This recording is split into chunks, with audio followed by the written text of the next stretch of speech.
Autour de cette table de conférence du siège de cette organisation non gouvernementale sont réunis la quasi-totalité des membres du comité de pilotage du projet d'appui à l'amélioration de la participation citoyenne dans l'arrondissement de Yaoundé 4e. Projet donc qui bénéficie du financement de l'Union européenne à près de 900 millions de francs CFA et qui s'étend sur les 3 prochaines années, comme a pu le dévoiler le coordonnateur du dit projet lors du point de presse organisé à Yaoundé et dont les objectifs sont rappelés ici. Ce projet, c'est à 3 grands volets. Le premier volet, il sera question de faire participer les populations de Yaoundé 4 à la gestion de leur localité. Et il sera question d'une planification participative. Et le deuxième volet sera question de mettre des unités pilotes de production des énergies renouvelables.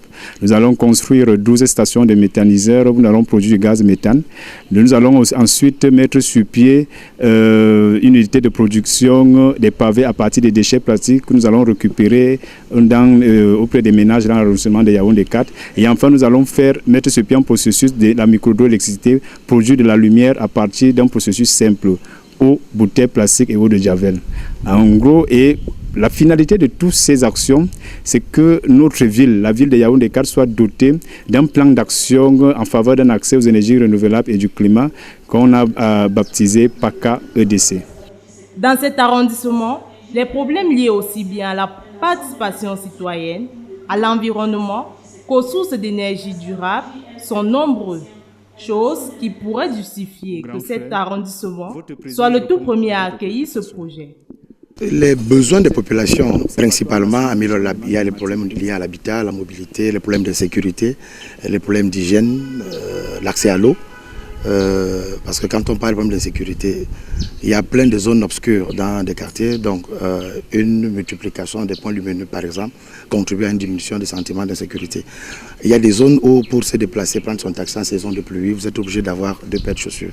Donc, ça fait que principalement, vous avez ces problèmes qui reviennent. Mais maintenant, en fonction des moyens disponibles et la priorité que les populations mettent devant, on essaye d'avancer.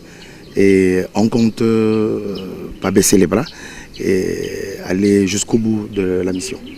Les hommes de médias conviés à cet échange ont pu être édifiés sur le fait que ce projet ne sera pas circonscrit à cette géographie, connaîtra donc une extension nationale, voire sous-régionale.